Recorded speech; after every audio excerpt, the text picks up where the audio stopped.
Welcome back. Good afternoon. Did you learn about all sorts of exciting things about all the academic majors? Can we get a thumbs up or a clap? Excellent, excellent. So I know you all had a lot of questions about how your courses are being scheduled and what our fall courses might look like. And here to answer all of your questions, I'm going to turn it over to Dr. Megan Mustaine.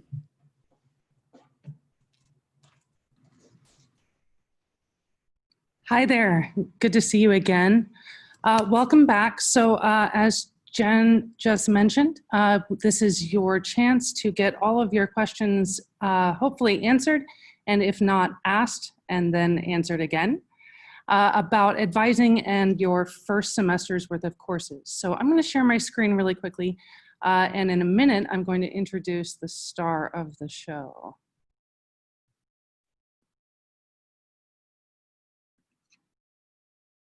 Okay.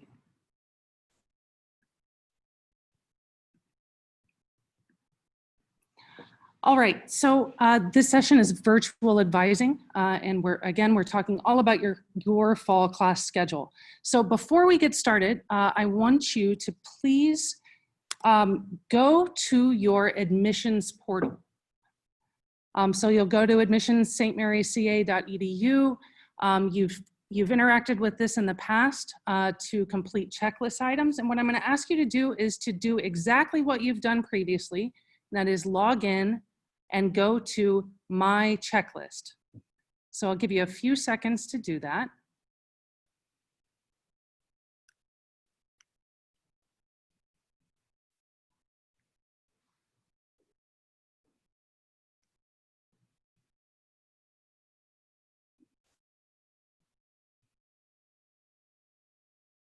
Okay, so, sorry, went too fast. So at this moment, I'm going to introduce your guide through the PEQ, the Pre-Enrollment Questionnaire, and the person who will answer all of your questions about enrollment in your first semester's worth of courses. This is Dr. Aliyah Soini.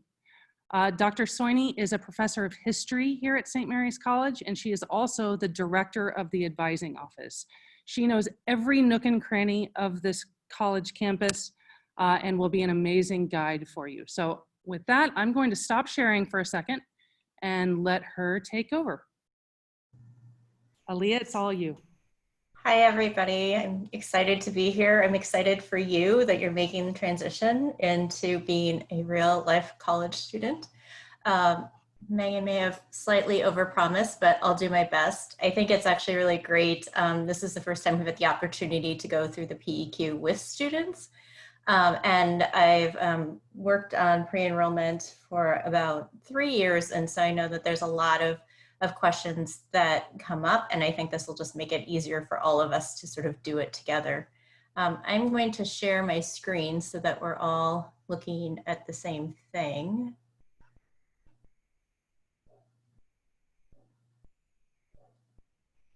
And we're going to do this a little bit out of order.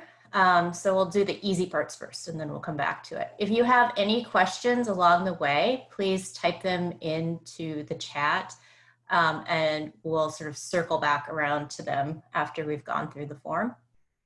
And also, if you think of questions later or anything else comes up, you can always email me, and I'll share my email address in the chat. So Section 1 might seem a little bit of an intrusive way to start. This is because while we're doing schedules, we don't have a lot of time. And so if you have a question, we'd like to just be able to send you a text message and get a really quick answer back so that we don't sort of hold up your file based on just a quick question. If you want to fill this out as we go, that would be great. So after Section 1, let's scroll down to Section 4. So these are questions that you may have already answered in another place. Just humor us. It's just nice to have all of this in one form. It just makes things go more quickly. And these questions might be posed in a different way than you'd read them before that might make you think about them in a different way or remind you of something that you hadn't previously reported. So section 4 is about placement information. So this is about work that you've done before you've come to St. Mary's that we want to make sure that we give you credit for. So the first one is about community college credits or four-year institution credits. This could be summer courses. This could be something that you did simultaneously as being in high school, AP exams, and any sort of test scores that are related to writing and composition directed self-placement, which you've probably heard some about from people more knowledgeable than me. So these are just quick check boxes for whatever pertains to you.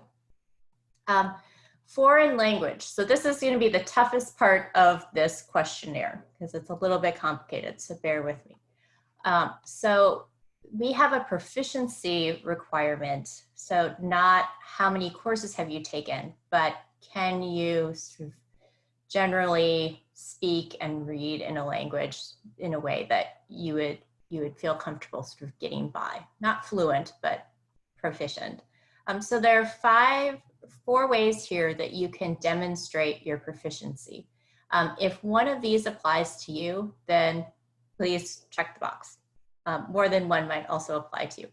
If none of these applies to you, then just check none. And that's gonna lead you to answer a few more questions that maybe you have some experience, but you're not at that proficiency standard yet. So again, please just answer these to the best of your ability.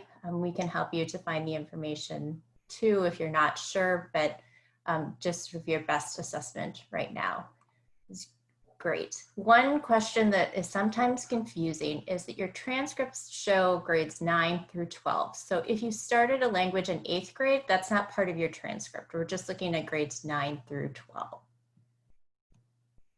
Okay. And then the last placement question is about performing arts. Performing arts has some scheduling priorities and challenges. So if you're interested in being part of like a musical performance or short plays or the dance company, anything like that, please let us know so that we can take that into account when we're doing your schedule, so we don't schedule over rehearsals and such. And then section 5 is, actually I'm gonna pause a second because I see that there's some questions in the chat.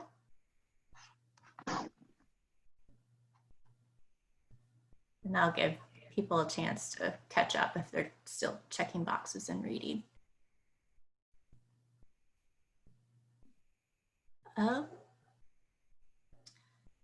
So let's see.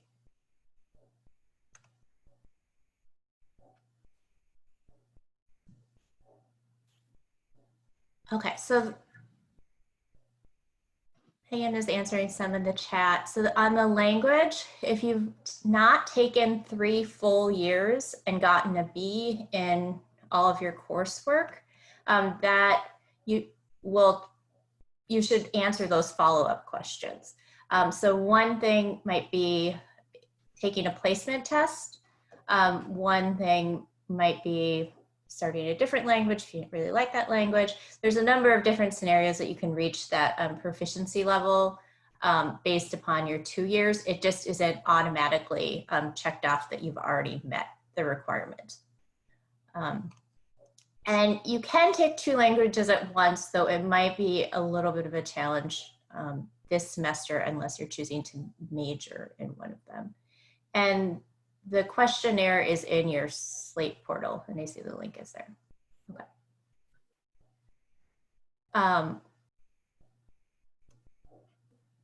Work study jobs usually schedule around classes, but you could write that down if you already have something in mind. Okay. So I'm going to move on and then we'll circle back again to some of these questions because I'm sure there'll be more. All right, so section 5 is about scheduling considerations. As you probably are well aware, the fall is going to have some extra challenges when it comes to scheduling because of needs of social distancing and various other considerations. So these questions are really important. The first one is if you plan to live on or off campus. The second one is about the modality in which you are hoping or most comfortable. So the first check, this means that you're not coming to campus. You're not planning to live on campus. You would rather not take classes on campus, but you do want to still start at St. Mary's with your class and keep making progress. If you check this box, we're going to create a fully online schedule for you.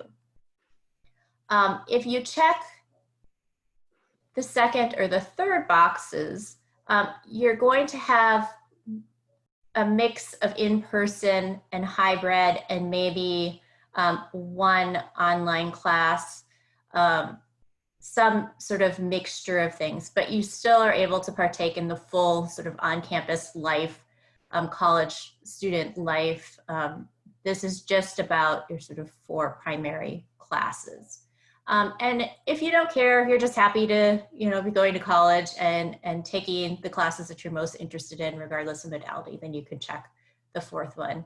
And we'll do our best to sort of accommodate students' various needs.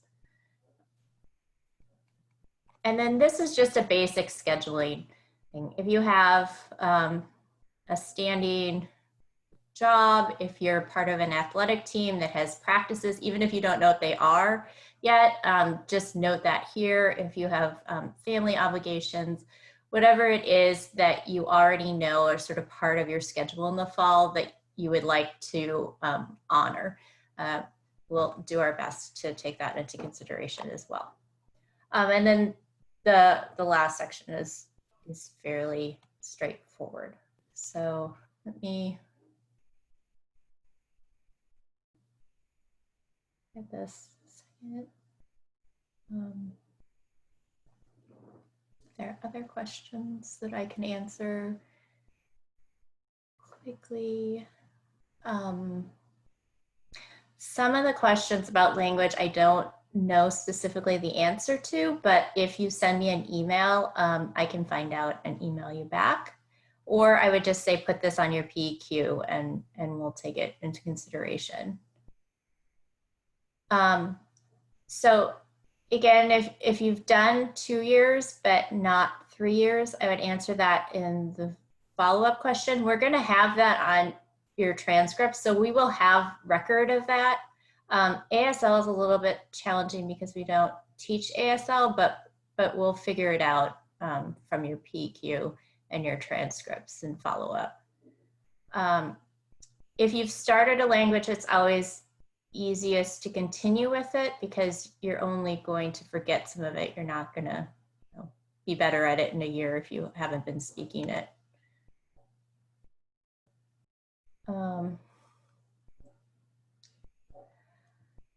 Visa questions are also kind of complicated.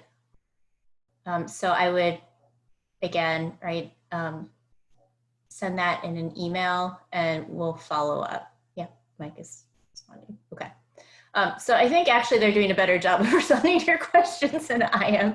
So maybe if anybody sees anything in the chat that you want me to answer that you haven't been able to answer yourself, just unmute yourself and tell me, Megan and Mike. There appears to be lots of questions surrounding the language requirement that's coming up. Is there anything that you could speak or what they should be listing in their PEQ about that? So the PEQ is just sort of a shorthand for you to communicate directly with us if there's something unusual. I can tell you that the process is that the office will go through your transcript and they will record all of the language classes that you took from 9th to 12th grade and what grade that you got in those courses. And we will also collect your AP scores and your college credits if you took language courses at the community college.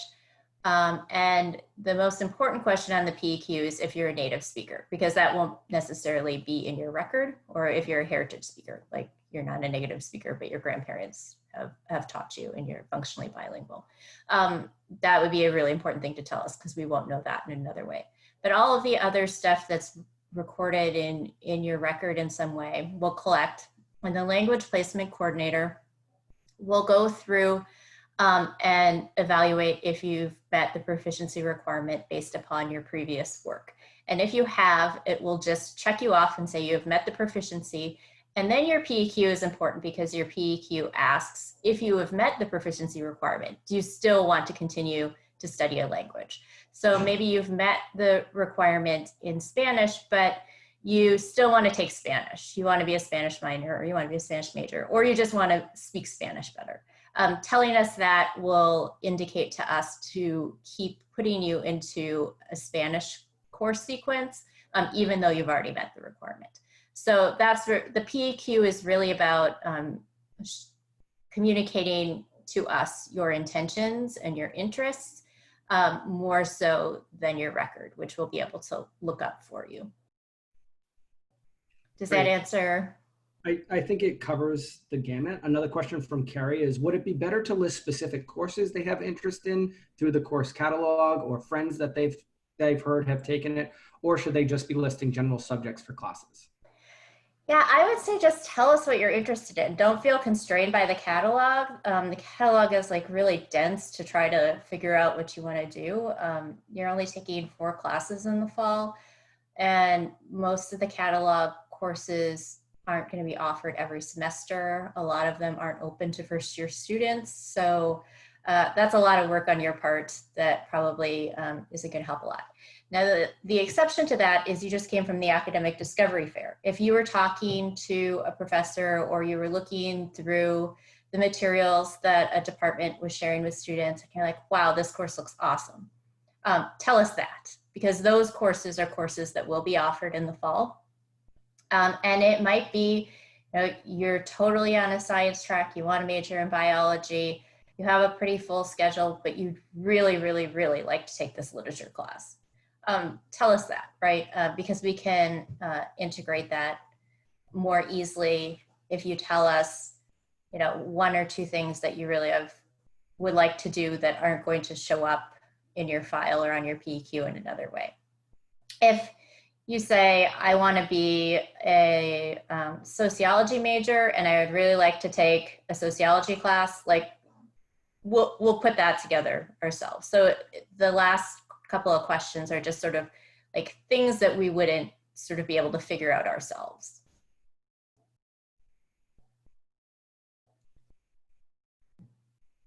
Anything else? Yeah, so that gets to the kinesiology question. If you want to be a kinesiology major, we're really going to try to put you into introduction to kinesiology. So it's not necessary for you to necessarily list all of the courses associated with a major that you're thinking about. It's more just things that we wouldn't think about on our own. Okay. All right, let me share my screen again. And go back to those harder questions, but also more. So there just seems to be a lot more questions coming in regarding, is there a section for class time preferences on the PEQ?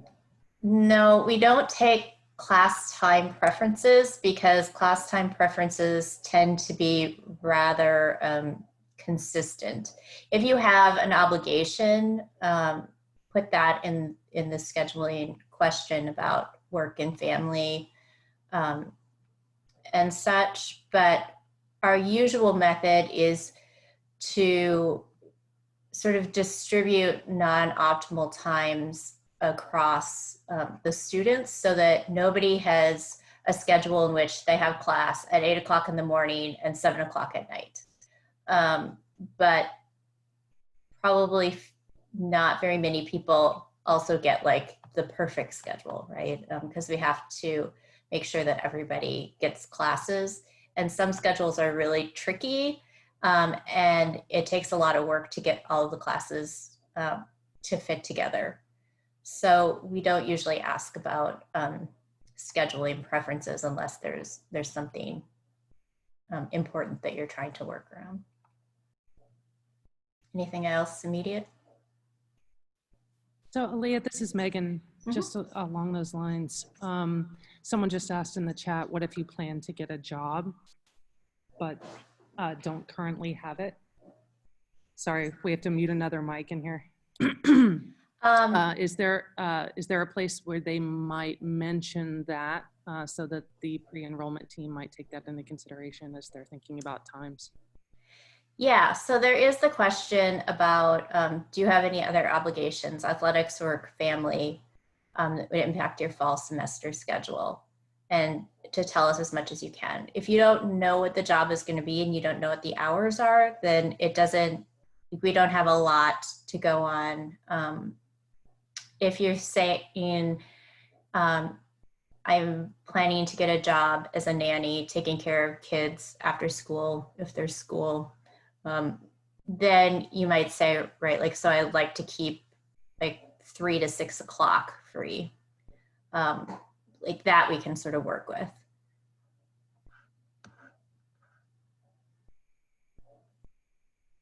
In general, I would just say, right, like tell us as much as you know or as you can. It's kind of hard to overshare in this case because we'll do our best. If you put something down, it doesn't mean a guarantee that we'll be able to meet all of your requests, but we do our best to take in as much of the information as we can. Anything else you want me to answer before we go on? Okay. So these are actually, I think, the most interesting questions to the pre-enrollment group, but they also take a little bit more thought, and they're going to seem a little bit random. So we just kind of want to get to know you, what interests you, how you think, right? Like how you learn. So asking you to think back to your 9th, 10th, 11th, and 12th grade favorite classes gives us a little bit of a sense of that. What we're not wanting to know, I mean, so when I look at the survey, the first thing that came to mind, 9th grade was a long time for me, was how much I hated 9th grade geometry. But I actually really loved geometry. I just hated the teacher, right? So try to distinguish between what your interests are in a class based upon its content or its ideas or the ways of thinking about the world that interests you versus, right, like if you were in class with your friends, if you like the teacher. I know that's a really big part of how I feel about high school classes, but just try to separate those a little bit to make your answers a little bit more useful. The next questions under high school experience are not so much about high school, but they're just about sort of the person that you are, which is probably mainly formed in your high school years. So our core curriculum reflects our mission. And so thinking about and telling us what you care about personally can really enrich your experience of the core curriculum, to not be an experience in which you have to check a bunch of boxes and do things that you're not interested in, but understanding a little bit more about you and the things that you care about can help us to help you select courses that sort of speak to those things, even if it's not what you want to do as a career or for the rest of your life, right? So this is a section where you really want to be very honest and very reflective and not think about any of the other sort of real world pressures or considerations that usually go into how we think we should pick courses. These are sort of like freebies, right? These are part of your well-rounded liberal arts LaSallian education. They do count for your degree. They are really important. They will make you a more well-rounded, educated individual, but you don't always have to be thinking about what each of them is going to do in terms of career development, right? This is a little bit more holistic than that. Section 3 is a little bit more functional or practical, helping you to figure out eventually, not now, but at some point, what you want to major in and where your college education might take you. So you sort of think of the balance between sections 2 and 3 is that the ideal first year college student isn't quite sure what they want to do with the rest of their life, but they're really ready to find out, right? So there's a sort of an exploring function to these things. So this question about your level of interest is really important. It's 100% okay to say, I have no idea. I'm really unclear about my academic interests or what kind of career I want. That is great, right? Like that is an invitation to a really great first year of college and starting to figure it out. The second and the third are our question or our check boxes that signal to us that we should do a little bit more research, because you do have ideas of what you want to do, but we need to sort of figure out what the right courses are for putting you on that path. This fourth one is kind of the undecided, I like this, but I also like this. And maybe one seems very practical and one seems very fun. And maybe there's ways to combine them or whatnot. So this just means that you have some sort of strong interests, but you're still juggling a few of the choices. And then the last one is, right, you're here, you know what you want to do, you've wanted to do it since you were 10, right? Like that's great too, just let us know. Okay, so that's a really important question to us, even maybe more so than this drop-down menu that just lists all of the things that you can major in at St. Mary's College. You can see that some of them are listed multiple times. So if you want to be a teacher and you're interested in the 4+1 program, I pick teacher. If you want to be a special ed teacher, pick that. If you don't know, then it's fine to just pick the general one. And then anytime you see an open box, it's just your invitation to fill in the blanks for us and to give us a little bit more of a sense of who you are and why you picked what you picked, or if there's something that was not in the menu that you really wished had been in the menu, tell us that. And then this question might be a little bit new to you. So a double major means you want to have 2 majors. You fulfill all the requirements of 2 different majors in addition to the core curriculum. A split major means you want to combine 2 majors. So an example of a split major is you're really interested in women's health and you want to be a doctor in women's health. You might create a split major in like biology, all the pre-med requirements, and women's and gender studies. Neither means that you aren't interested, you just want 1 major. And you don't know means that you're just not to the point of making that decision, and that's fine too. It's just, if you are thinking about double majoring or split majoring, we would like to know that sooner rather than later. And the same sort of rationale for learning about studying abroad. Most students don't study abroad till they're juniors, but some majors, it makes it a lot easier to study abroad if your advisor knows that you're thinking about it when you're a first year student. So you don't have to commit, but just keeping your options open. Okay. So that's kind of the form. Some of these will be really easy for you to just tick off, and some of them you might need a little bit more time to think about and reflect. It's about 3 o'clock right now, so you have some time to work on it, and I can continue to answer questions that have popped up in the chat while you do so. The sooner that you can finish this, the better for us, because we can start our planning. But I also don't want to rush you if you just need a little bit of time to think about something, or you want to go back to your materials and look them over again.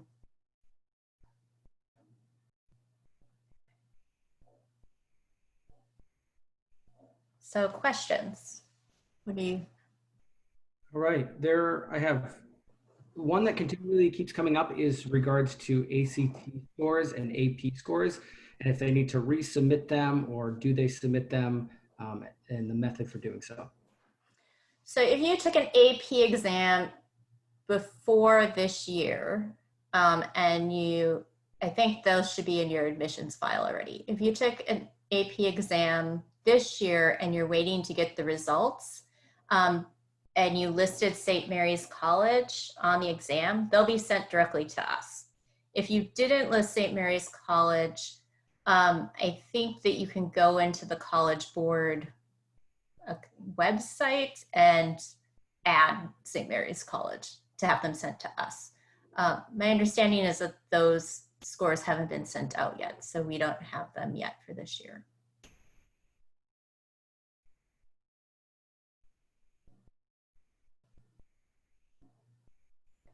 I'm seeing, yes, even if your scores are below a 4 or 5 on the AP test, definitely send them. Departments vary on what score they accept for credit for certain things, but usually 3s will give you some credit.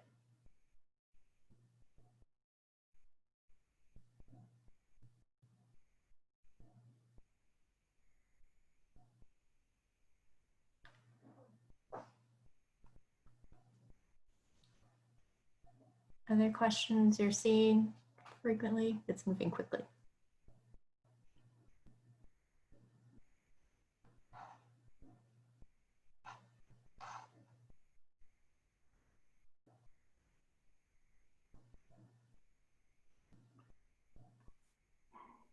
One of the questions I'm seeing is, can the language requirement be completed over 4 years, or is it time bound?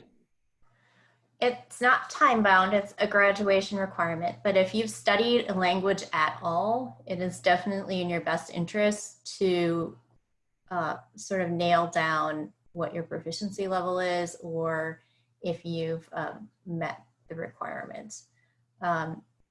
Because again, it'll just get harder the longer that you wait. I also saw something about, it's definitely okay if you've never taken any AP classes. Most students have not taken AP classes, so that it's not expected or normal that you would have AP credits. It's just one way that some students have done these sorts of things.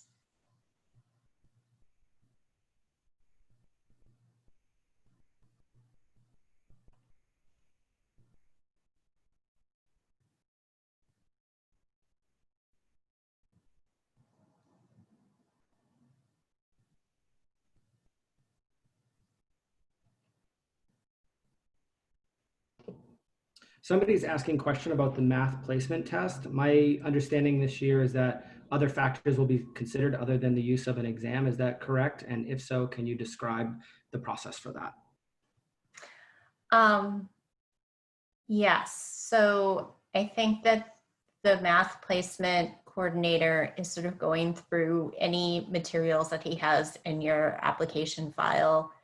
And I have not yet seen sort of the results of that. If there are probably likely some students that he doesn't have enough information for.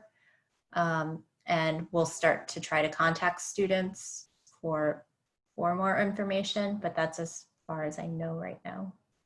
Somebody else can chime in if they know more.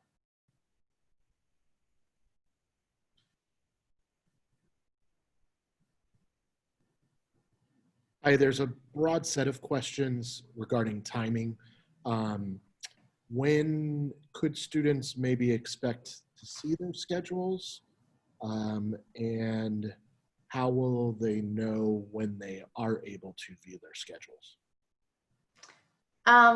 So I don't know For sure. I wouldn't expect to see your schedule until August.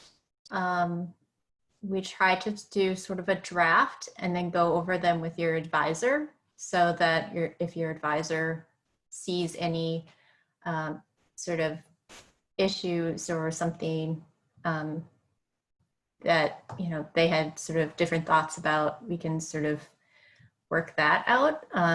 During the weekend of welcome, the weekend before classes start, you'll get to meet your advisor and go through your schedule with them. But you will be able to see your schedule before that in Gale Express. I just don't know exactly when that will be. I would generally, if I had to guess, I would say sort of maybe second week in August.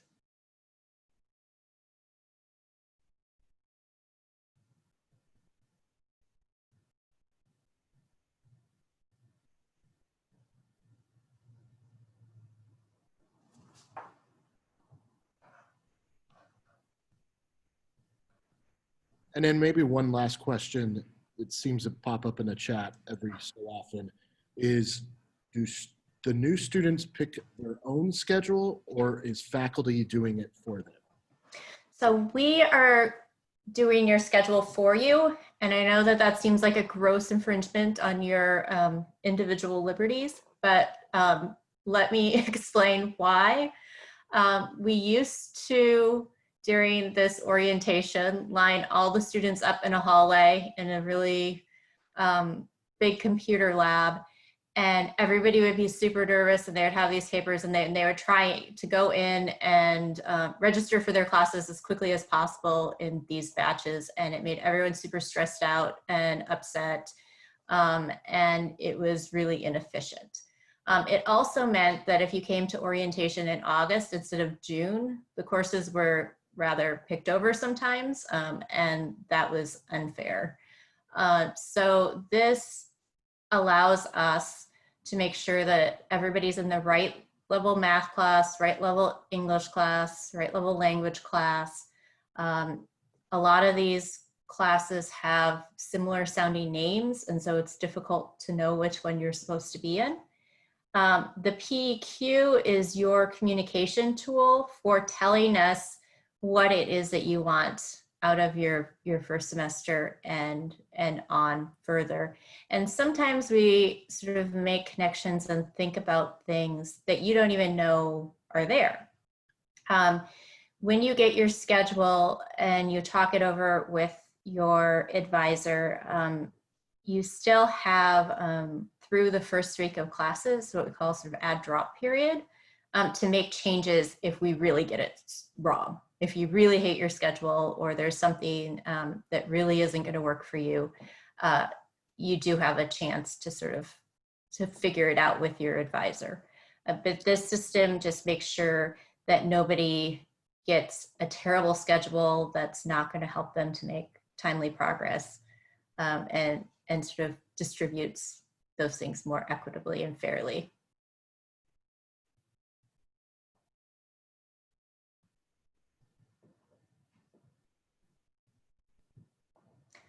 So I would really, it would be really, really great if you have this open right now, if you would just finish it and submit it.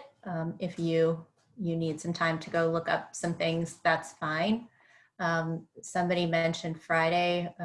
Having all of these in by Friday would be amazing. The sooner you do it and get it in, the fewer annoying reminder emails and messages you'll get from us. So there's that. If you have questions that are sort of unique to you, I will put my email in the chat.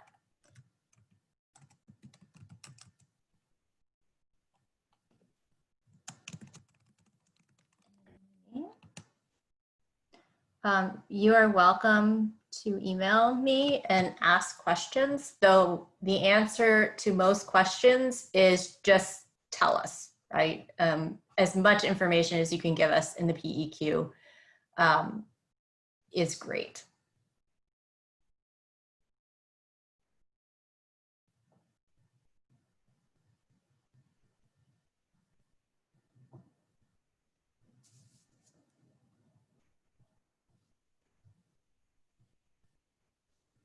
The chat's slowing down. Everybody must be like filling out their PEQ.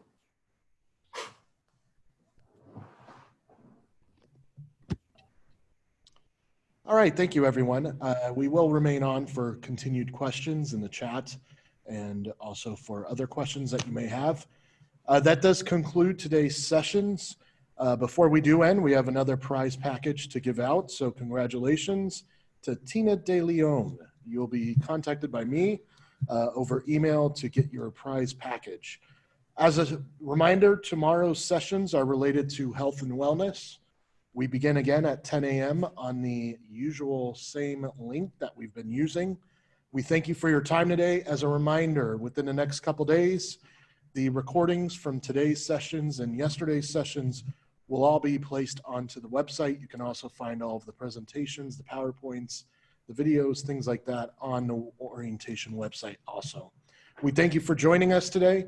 Again, if you do have continued questions, please do continue asking them. Otherwise, we will see you tomorrow at 10 a.m. Thank you all.